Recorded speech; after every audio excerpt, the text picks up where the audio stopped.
Happy Friday, everybody. Thanks for joining us on this video and our first little video of the Home Wellness by Design home series. We're excited to have you, and we really hope that this will help you during this time.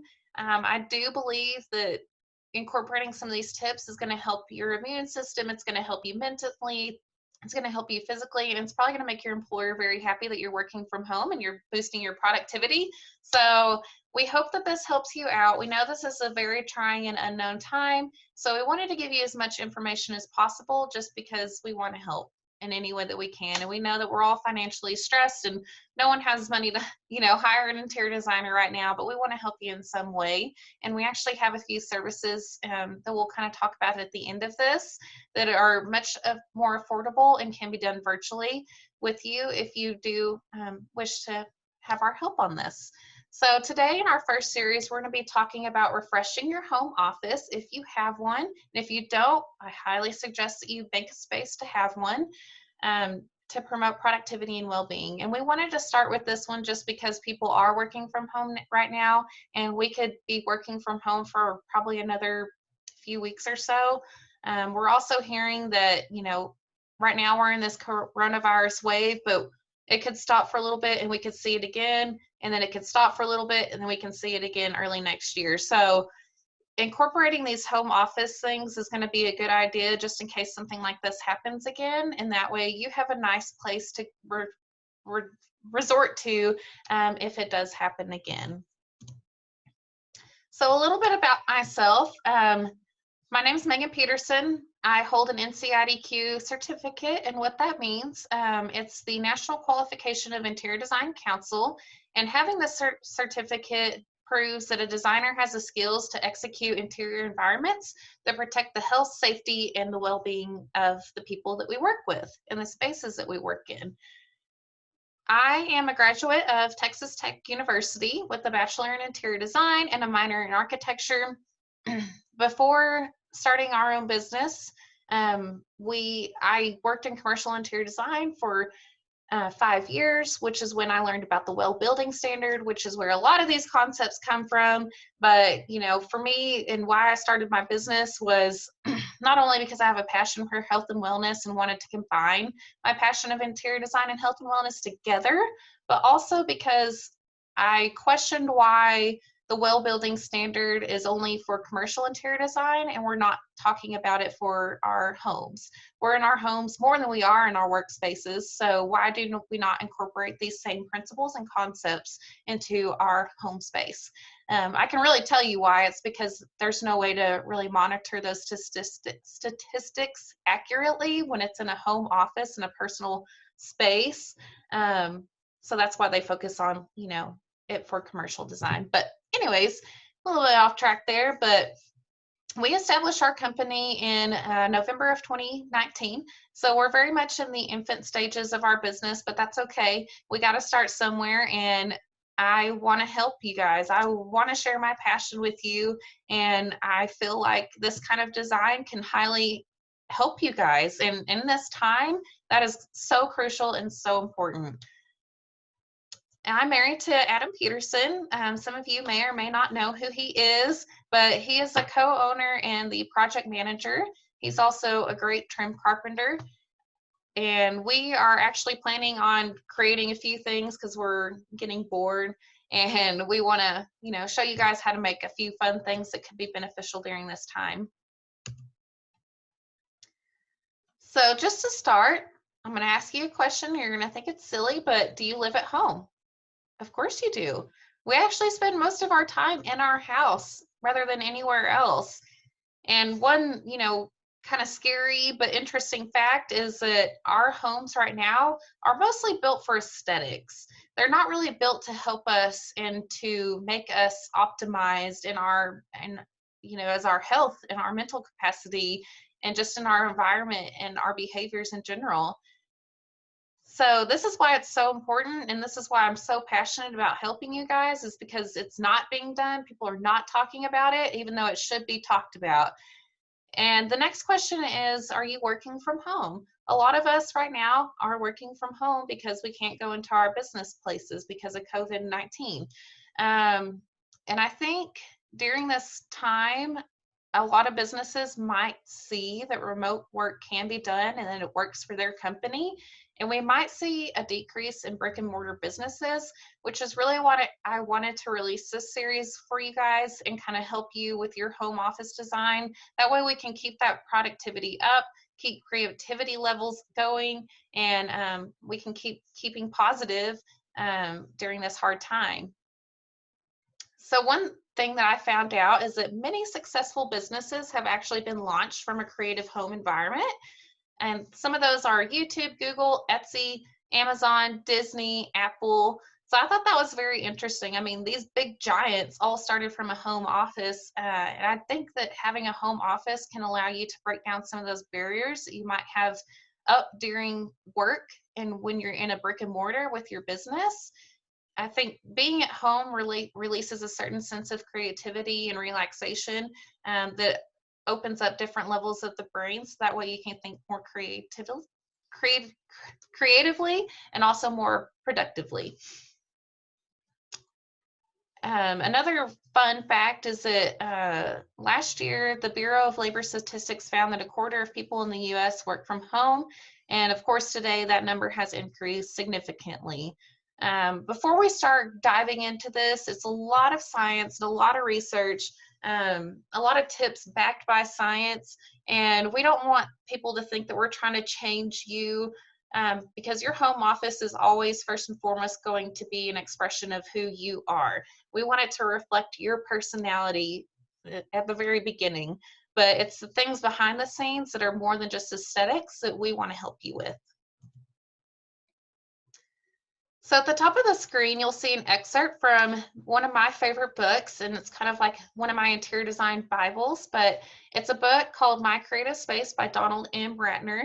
And he says that our physical surroundings affect our psychological disposition and behavior. People have been designing to evoke these responses for thousands of years. Many people may not consider how their environments affect their mood, behavior, and habits.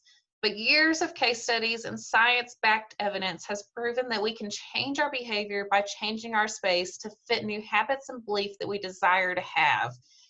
A great example of that is like this pen, or let me just give you an example. Like, say I want to start recycling, but I don't because all I have is a trash can that it's not dedicated to recycling. Well, of course I'm not going to recycle because I don't have a trash can in my kitchen. I'm not going to have one just sitting on the side. So it's things like that. Let's design your space to support recycling. Let's put a dedicated recycling bin inside of your kitchen island so that every time you open it up, you're like, oh yeah, I need to recycle. Go take it out, go recycle. You know, it's things like that. Or even I want to work out more. Let's create a space that is dedicated for you to work out or for you to meditate. If you want to develop certain habits into your life, your space can help support those habits. So we're going to go to our first tip, which is having a dedicated workspace. And I was actually speaking with a friend, and I asked him how it's going working from home. How's he liking it? He was like, well, the first few days were good. But now, you know, I don't get dressed every day. I'm in my sweatpants every day. I work on my laptop from my bed, and I snack entirely too much.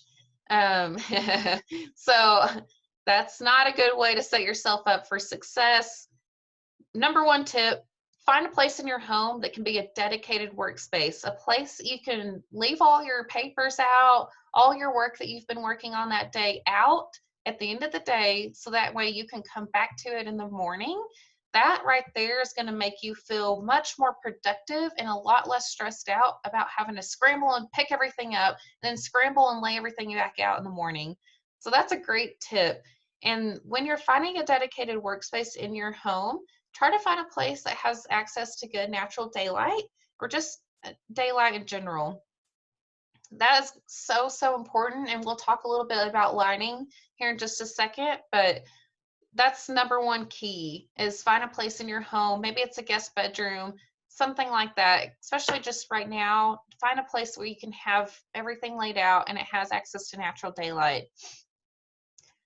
Research has shown that working from home has increased employee productivity by 13%. That's pretty good. And that's why I'm kind of like, if employees see that you're doing well and you're, working from home and your productivity is up, they might tell you keep working from home even after this pandemic's over, or at least every now and then. So be prepared that that could happen for some people. But like anything else, you need to set yourself up for this kind of success and increasing that productivity. And if you're working, at your kitchen table or your bar or your bed or your sofa, that's not really setting yourself up for success. There's also some financial benefits to having a dedicated workspace. You can use it as a tax deduction, and it's less expensive than having to lease an office or having to pay for a co-working space. So you're actually kind of getting money back whenever you have a dedicated home office. Tip number 2, which is one of the most important things, is to light it up. And you want 3 different levels of lighting. You want natural daylight, first and foremost, task lighting, secondly, and then general overhead lighting. So you'll see in this picture that we have all 3 levels of lighting. We have access to the natural daylight. We've got this overhead light, which is off, which is perfect. That's what you want. You do not want to have your overhead light on all day long. You actually want to rely mostly on the daylight and on your task light for most of your lighting during your work. So you'll see that they have an overhead light here, and then they also have a exposed bulb sitting on the desk. And a fun little tip about those exposed bulbs is they actually can foster bright ideas and creative thinking just by looking at an exposed bulb such as that. And for the color temperature of your workspace lighting, you really want to keep it like a bright, cool daylight light, similar to what you would find in natural daylight at the middle of the day. And then your overhead lighting, if you do need to use it, I highly suggest that you put it on a dimmer switch and keep it very dim while you're working. Having too much overhead light can cause a lot of stress to your eyes and to your body and create some glare on your computer, which is very stressful as well. And then another tip I want to give you is when you're looking at your computer all day long, that blue light can cause a lot of issues with our sleeping patterns. And I highly suggest that you get some blue light blockers because that'll help you sleep better at night. And during this time, it's so important that we get proper sleep. And we'll kind of talk about that on the next slide and why lighting is so important. Lighting is a very, very technical thing. And honestly, it's if you want to get the maximum benefits of lighting, you probably want to hire a designer for this to kind of help you through these kinks and to work out the technical details. But lighting is so important because ever since the creation of artificial light, we have done more harm than good to our bodies. I'm not saying artificial light is the root of all evil, but it's pretty darn close. Light doesn't just allow us to see, which is typically what we think of it for, but it also allows us to think. Designing a lighting system that tunes to our body's natural alarm clock, or our circadian rhythm is what that's called, it allows us to actually sleep better. With proper sleep, you want 7 to 9 hours of sleep every night. We can increase productivity during the day and decrease feelings of depression and anxiety, which is huge, especially right now in this time. It's so important that we're taking care of our bodies as holistically as we can and to build up our immune systems, reduce our stress, because when you are stressed and you are anxious and you're not getting proper sleep, your immune system is going to plummet. So that's why this is so important. This is why I'm sharing this with you. And I think that's it. Yeah. So just pay attention to your lighting. The biggest tip I can give you is just get natural daylight, use overhead task lights. And then we'll talk about other lighting things throughout these series as well. So just stay tuned for all that because there's a ton of information when it comes to that. The next tip that I have for you is to get green. And I don't mean sustainability because a lot of people think of that when they hear green. They're like, oh gosh, she's talking about sustainability. And I'm like, no, I'm not. I'm just talking about getting plants, getting some plants and getting them into your space. We as humans actually have a very strong desire to be connected with nature. And I think now more than ever, we're kind of experiencing that. I mean, if y'all have paid attention We've seen that the canals in Italy are starting to clear up and there's dolphins swimming in there. The smog in China is clearing up. And I just think that is so awesome and so great. But what are we doing with our indoor environments? Are we helping ourselves by staying inside when our homes aren't healthy for us and they aren't efficiently working for us?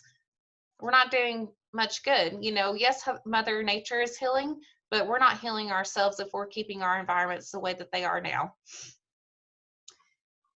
Scientists actually prove that, and studies show that simply adding indoor plants can give you many positive results. And some of those are these that are listed here that you'll kind of read through. And if you're a person that's like, I can't have indoor plants, I'm a plant killer, nope, I can't, nope, which that was always me. I am a plant killer. I still am. I mean, I'm surprised this plant back here has lived as long as it has, but there's certain plants that are a little bit easier to maintain and they're proper for indoor environments. And some of those are succulents, snake plants, rubber plants, and peace lilies, just to name a few. There's a ton more, but you'll see a lot of benefits just by incorporating some green in there. You'll see some mental and physical benefits by doing that. And it's not that hard. It's very inexpensive. And I think you'll be very happy with the end result. Now, if you're just so dead set on like not using plants, real life plants, well, the other tip that I can give you is to incorporate just natural colors into your space, maybe using some woods or incorporating a water feature, something of the sort. Just bring nature in any way that you can, and you'll have some mental benefits there. You won't have the physical benefits that you would have with plants, but you'll have the mental ones, which are also good. The next tip I'm going to give you is to go ergonomic. If you've never heard of this word, it's mostly a word that's used in commercial interior design when we're designing office spaces, but ergonomics refers to the way that our bodies interact with our work environment. And there's been tons of studies done on this as well. Incorporating ergonomics into your office will improve your productivity, I mean, phenomenally. Your body needs to be comfortable, and we need to prevent having stress and injury. I've actually experienced some carpal tunnel in the past. When I first started working from home, I was sitting on my sofa and I had a laptop and I was working from there, and my wrist hurt for months. I mean, like 6 months. And I was like, oh my gosh, I have to change my work environment. And now it's completely gone away. So some things that you can do to create some ergonomic effects is to have a task chair that's fully adjustable. I see a lot of people have just a stagnant chair or like a beautiful conference looking chair. That's going to hurt your body so much.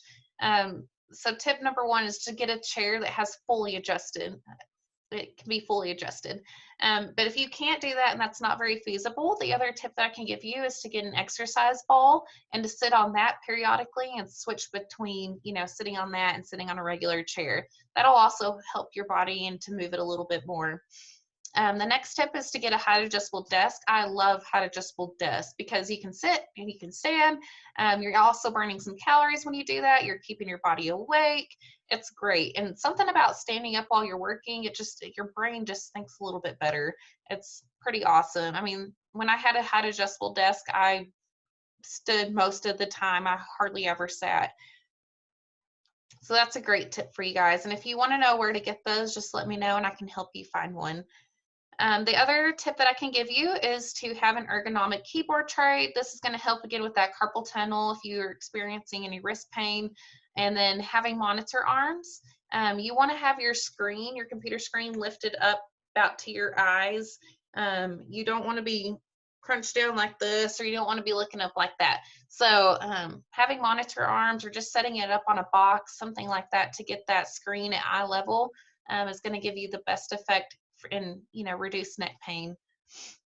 A good tip that I can give you is to take a break every now and then. Follow the 20-20 rule. So every 20 minutes, take 20 seconds to look away at something 20 feet away. I do this actually quite often and I didn't even realize it, but I'll just kind of look over at my second bedroom over there and just stare and go on. And then the other tip that I can give you is to take a 5-minute break every hour to a half hour. This is going to help move your body, increase blood flow, and prevent you from getting sleepy or bored or anything like that. And you can take a quick little yoga session at your desk. I actually posted one the other day that would be awesome to do. It's very, very fast and quick. You can just go walk around the block real quick. Just be sure to take breaks. The next thing we're going to talk about is designing for the 5 senses. So think about a memorable experience that you've had in the past. Just think for a second. What are the things that you remember about those experiences? Do you remember how it smelled? Do you remember the sounds? Do you remember the sense of touch? Do you remember how it looked? If you remember many, many details about a space or a situation or an experience that you've had in the past, that is because that space has been designed to appeal to the 5 senses.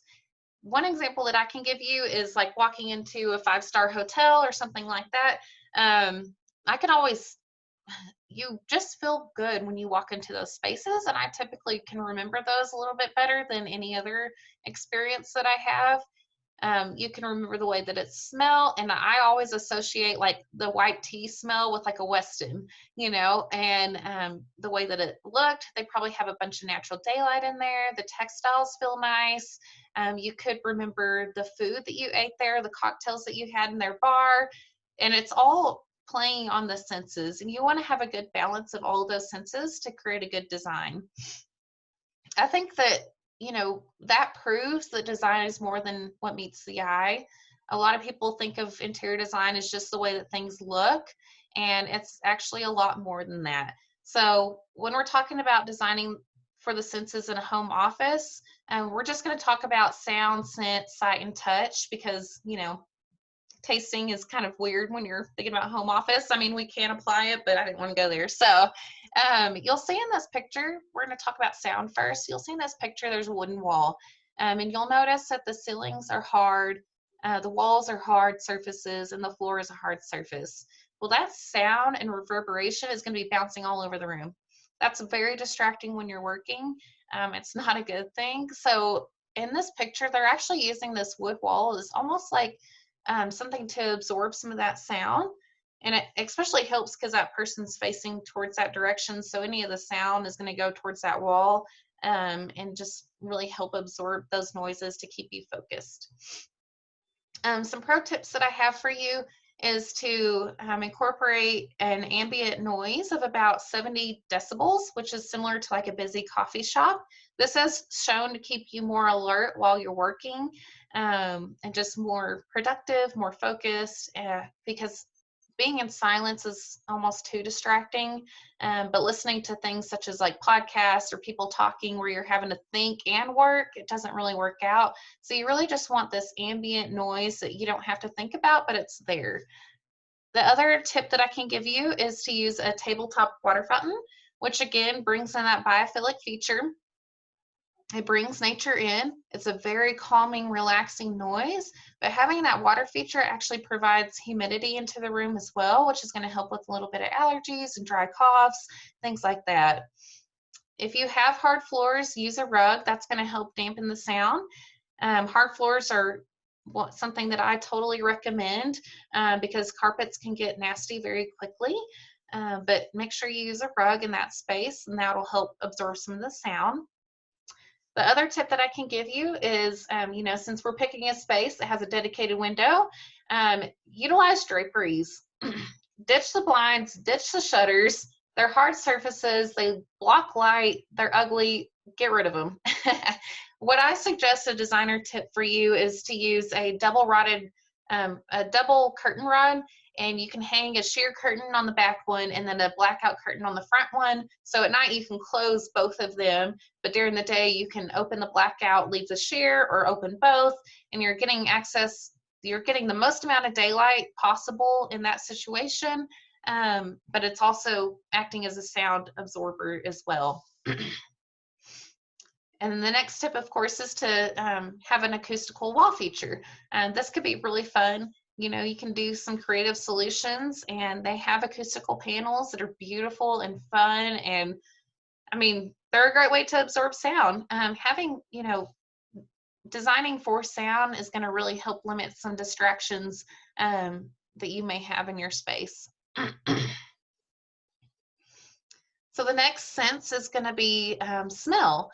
Smell is one of the strongest senses of the body and can influence brain activity. This is why it's so often that a smell can trigger a memory of a person or a place or a thing. You know, I'm sure y'all can always think about, like, if you smell a certain smell, maybe you think of your grandma, or maybe you think of, like I mentioned before, the white tea always reminds me of a Weston. Um, but also, you know, diffusing essential oils can help improve your health and your work performance.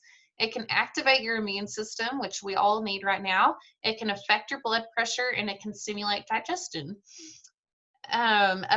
Some of the best scents that you can use is lemon, lavender, jasmine, cinnamon, and peppermint. So all of those are going to be very, very great to diffuse in your space. The next thing that you can do is incorporate live plants. Again, they help clean the air, they help reduce odors within the space. They're just a great, you know, it's a 2-for-1 basically. A lot of these things that I'm mentioning, you're like, you get multiple benefits from, and they're pretty easy to incorporate. And the next tip I have for you is to keep it clean.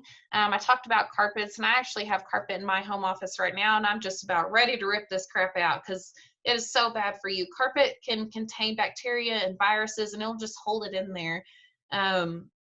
So the tip that I have for you is just keep your office space clean as possible, especially in this time right now. Get your carpets cleaned by Carpet Tech. Or just rip it out like I'm about to do. And I always suggest going for a hard floor because they're easier to maintain and to clean, and bacteria is not going to stick on there. It's easier to wipe off. The next little tip that I have is see and touch. Sight is obviously the easiest and most commonly addressed sense of interior design. Our eyes take in multiple factors whenever we view things, which include color and light play, and these all influence our mood and behavior and overall atmosphere. One thing, whenever you're thinking about the aesthetics of the space, and if we're talking about color psychology, blue is the best color to use in a home office. It exudes feelings of calmness and reduces stress and anxiety.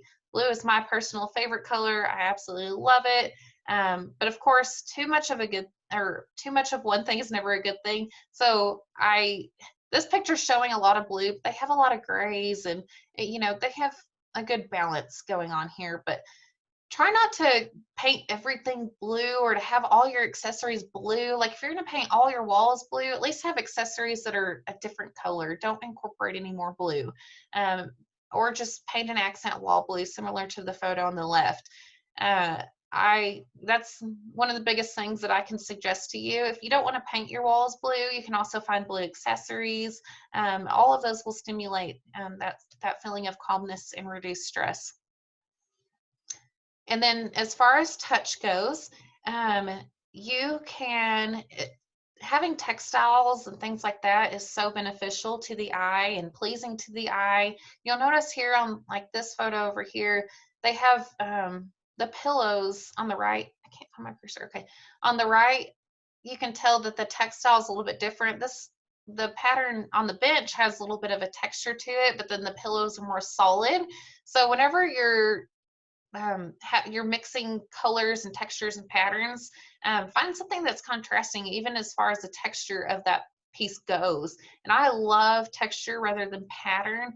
Pattern can be overwhelming. If it's subtle, kind of like this floor here, the rug, that's great. But it can be overwhelming and a little bit distracting. So just be careful what you choose. But textiles are a fundamental way to associate emotions. This is often an afterthought in spaces. You know, people will kind of just throw things in there. But certain textiles like wood and wool give us a sense of warmth and comfort, which is something that, you know, we want to help reduce stress and anxiety. Having a balance between sight and touch and really all five senses is going to be, it's going to create a space that's really very comfortable for you, and you're going to remember it, and your memory skills will probably improve from having it that way. So the last tip is to get organized, and this is where we're going to invite Cabri Carpenter in. She's with Minimize and Organize, so we'll bring her in here just a second, and she's going to give us some great tips. All righty. Hi, Cabri. How are you? I'm good. How are you? Thanks for joining us today. I'm doing good. Awesome. Awesome. No, thank you for having me. I appreciate it. Yeah, I'm excited for you to give us some organization tips. Oh yeah. I could sit here and talk about this and geek out on it for a solid day. So we'll keep it limited, but sounds great. So tell us a little bit about how you got started and your experience, your previous experience before going off on your own. Yeah. So actually, you're kind of seeing part of it behind me here. I have many avenues, I guess, of how I got here, but one of them was I moved into an RV to live in. And when I moved into the RV, I realized very quickly I had way too much junk, and I had no idea how to organize it or where to put it, and that was a big hot mess. And so that was kind of one way. At the same time, I was working at this corporate office, and they were a mom and pop company, had been doing things pretty much the same way from the people that had trained them before and whatnot. And so I actually had the opportunity to go into the business side of things and actually declutter and organize the business side. So we updated processes and procedures and made some checks and balances so that people across different departments weren't doing the same thing and wasting time that way. And so it really was decluttering and organizing the business, but it was a lot of fun. So that's kind of a little bit how I got here. That's and then awesome. I guess Minimize and Organize was born in November of 2017. So when I got ready to leave the corporate office, I decided that I really liked what I was doing there. And someone said, hey, why don't you become a home organizer? And I was like, oh my goodness, I didn't know that was a thing. And so I took a couple courses and some classes, and then Minimize and Organize was born. And so now we've moved into the homes. That's so awesome. And I feel like, since we are talking about the home office right now, even, going back to your past experience of organizing the business part of it, with us being in the situation that we're in right now, and we're talking about the home office, I think that's a great tip for people to organize their business and their computers as well. Organize your files, take this time to do those types of things, because once we get over this hump, you're going to be grateful that you did that. Mm-hmm. A lot of people have time right now, yeah. So it's perfect to go through and ask, what am I doing that's working? What's not? Asking decluttering questions for your business, but then also, what can I do better or more efficiently? Ask the organizing questions as well. Exactly. So what's the favorite part about what you do? This is going to sound like a corny answer, but literally my favorite part is having a constant challenge. No two clients are the same. No two houses are the same. And so it's constantly creating a new solution for each person. There are some kind of standard things that stay the same and never change, but a lot of the times you are working one-on-one with them to create something that's going to actually work for them and benefit them and keep them organized long-term. And it looks different for every single person, and it looks different for every single home. And so it's constantly a challenge. And I think that's my absolute favorite part. I can agree with that. That's kind of the same way with us. There's certain principles that will apply to every home, but every client's different. Their needs are different. And it's fun to kind of discover those. It takes time, but it's a really fun part about, I think, what both of us do. So what are some of the health benefits that you think getting organized has for people? This is a loaded question. I love it though, because there are so many health benefits. I guess the first one is just like an ease, a calm. There is nothing better than coming home and walking in and seeing no clutter, nothing on the floor. Your countertops are cleaned off. Everything is in its place. There is no better feeling than that. And so I think that's probably the biggest one. Other health benefits are just going to be like your mood, that ease that you get from organization and decluttering. It literally feels like a weight has been lifted off of your shoulders. And so that's another one. It's not necessarily a health benefit per se, but just a benefit overall. It's going to help your relationships. It's going to help the people in your family stay more calm and have less anxiety when there's less clutter. I've seen it save marriages. Wow. organization overall just has so many benefits. And you actually feel them. I think that's another favorite part is like, talking to clients after we've organized something and they're like, I can literally feel the difference. Yeah. Hands down, the best compliment you could give an organizer. I love that. Yeah, it's more than, kind of what I talked about in some of the previous slides is that design is more than just aesthetics. And I feel like organizing is more than just it visually looking good, but it's how you're going to feel at the end of the day. So I love that. That's so awesome. Oh yeah, it's great. Yeah. So speaking of the home office, what would be considered essential like desk organization tools, that you would suggest for people? Okay, so I think that you have to step back and ask yourself, what kind of person am I, and what is my organizing style? So I'm going to use two examples. One is somebody who likes visual simplicity. So for someone who wants visual simplicity, you don't want to see your things. They want to be in a cabinet organized. You don't want clutter on the desk. So for that, I say find a shelf or a filing cabinet or somewhere where you can conceal items but have them still organized, because what you're essentially going to want to do is have a clean desktop. You don't want a lot of the extra fluff on there. You want it out of sight, out of mind, able to access it, but not where it's going to be in your way. So that's kind of person number one. Now, person number two is someone who struggles with the out of sight, out of mind. I kind of fit into this category because if you look at my desk, if I'm working on a big project or if I'm in the middle of a big project, I get the mad scientist vibe. Like there's stuff everywhere. And that's just how I work better. And so if you're more on the visual mess, I guess, I like to have things accessible. So that could be some paper sorters on your desk, definitely a cup or pen holder, because I've got Sharpies and highlighters and pens and scissors and all the things I need when I'm in the middle of a project. I also want to keep little things accessible, like my notepad and files and easy to grab. I want everything to be super easy for me when I'm in the middle of a project. And so I guess it kind of depends on what type of person you are and what's going to work best for you. Now, I make the joke about being a mad scientist sometimes, but then there's a lot of times too where I'm like, oh my gosh, there's too much stuff on my desk. I need it all gone. Yes. So being organized also gives you that opportunity to say, okay, I need all this crap moved off my desk. Let's put it up. It has a spot to go in. You know exactly where it's supposed to go. And literally, I can go from mad scientist to completely clean and organized desk in about 2 minutes. So Wow. it's the best of both worlds, depending Wow. on who you are and what you need to function right.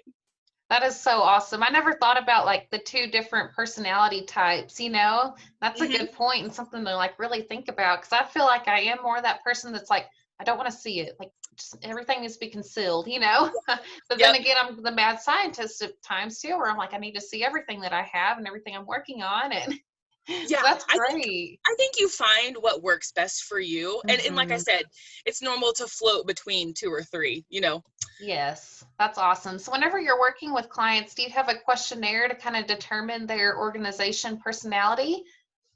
So I don't have a questionnaire. Most of the time, clients don't know what they are, honestly. And so what we do is we'll do an in-home consult. Normally, by the time I get into the house, even at the front door, I have a pretty good idea where they fall. There's actually 4 types of organizing personalities, I guess, and they revolve around visual simplicity or complexity. So again, that's do I see it or do I not? And then organizational simplicity or complexity. And so you can have the organizational simplicity of, this is all my office stuff, this is paper, this is other supplies and utensils, this is miscellaneous. And it's broken down to 3 broad general categories. Or you can have organizational complexity, where this bin is markers, this bin is highlighters, this is pens, this is pencils, and it's much more narrowed down.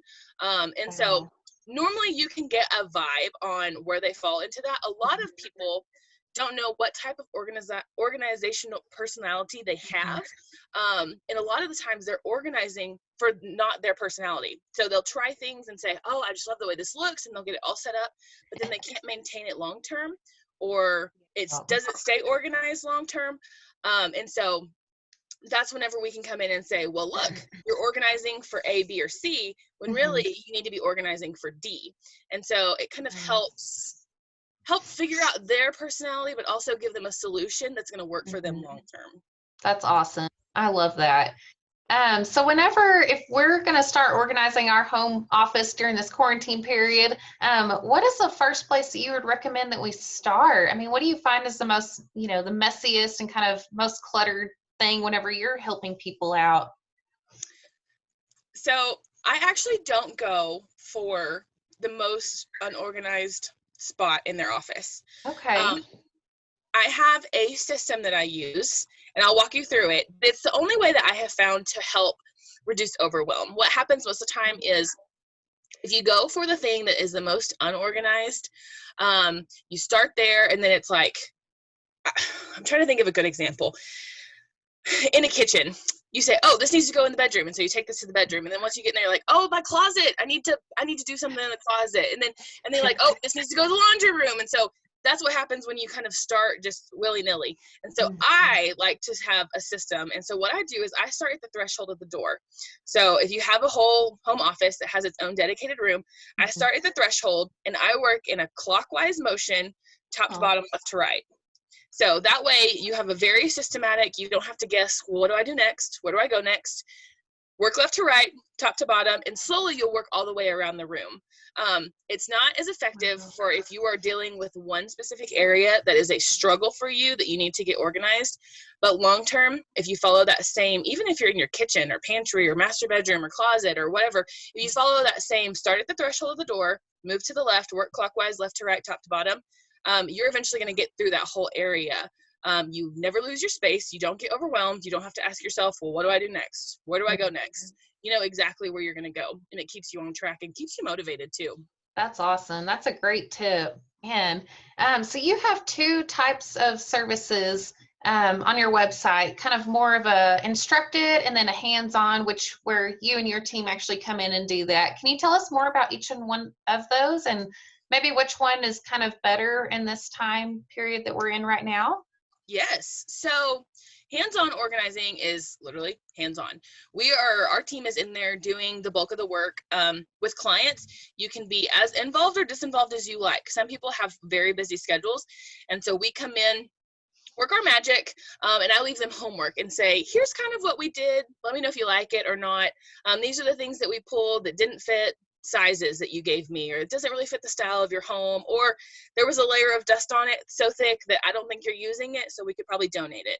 That sounds harsh, but that's honest. So that's kind of hands-on. We do have clients who are in it with us. They are on the floor sorting, they are digging in cabinets, they are doing it. And so it kind of depends on the hands-on side, what's going to work best for you and your schedule and your lifestyle. Right now, we are focusing a lot on virtual organizing. So that's more instructed organizing. That is not us coming and doing it hands-on with you. That is a video call, Skype, Zoom, Facebook Messenger, whatever that looks like. Having a video call, walking through the space and saying, what is causing these problems? What have you tried in the past? What can we fix? Sometimes I'll have the clients take measurements for me. And then what I do is I sit down and create a step-by-step plan for them that they can print out and literally take with them room through room to help get organized. So it's going to be broken down with priorities, like this is the area we're going to focus on first. And then in that area, these are the things that you need to be doing. And I try to write these action game plans up as if you have a little mini Cabri sitting on your shoulder asking you these questions. So literally, I type out, have you worn this in the last 6 months? Does it fit? Do you even like it? Is it in style? And it's a way to get organized without having people come into your home, especially right now while we're quarantined and social distancing. It's the best of both worlds. You get the organizer and you get to do it yourself without the risk, I guess, of spreading the virus. So that's so great. I love it. Those are great tips. I'm excited that you came on today and excited for those actionable tips. And, if people like me, I'm kind of still overwhelmed with organizing myself. I'm like, I would rather just have you come in here and do it. So I encourage people to get a hold of you. I'm going to scroll to the next slide so that way we can kind of see how to do that. But Cabri and I are both available to help anybody in any way that they need us. As she mentioned, she's offering virtual services, and then we are as well. So if anyone's interested in doing virtual design services, please reach out to either one of us. Here's our contact information on here. or if you just have questions about organizing or interior design in general, we're here to help, and we want to help you, especially during this time. We know it's a challenging time, and I feel like both of our services are very reasonable, and you actually have your prices listed on your website, right? I do. I do. So Awesome. I don't have, so we're doing all free virtual instructed organizing right now. Um, Wow. my hands-on prices are on there, but I'm still trying to figure out when we're going to be able to get back into clients' homes. So everything's Yes. virtual for now, but we are doing free consults and free virtual organizings for right this minute. So if you're Wow. interested, reach out and we can set up a time to do that. That's amazing. Do not sleep on that deal, everybody. That's a great option. Wow. Awesome. Well, I think that's it. Do you have anything, Cabri, for us? Anything else? I don't think so. Thank you for having me. This is actually a lot of Yes. fun. Yeah, I'm excited to have you, and I'm excited, and I hope that we can help people in any way that we can. I know that we're all kind of needing a little hand at the moment, and we wish health and happiness for everyone. I know that this could be a very negative time for people, but we hope that both of our services and our tips that we've presented this PowerPoint will kind of help you push forward in this time. Because, like I said, more than anything, right now we just need help, and we need guidance, and we need something optimistic to look forward to. So. Yeah, thanks for coming on, and I hope that you have a great day. And it was Cabri's birthday yesterday, so happy birthday. So Thank you. exciting. It was. It was a lot of Yeah. fun. Well, have a good weekend, and we'll see everybody soon. I don't know who our next guest will be, but we'll figure that out. So see you guys later.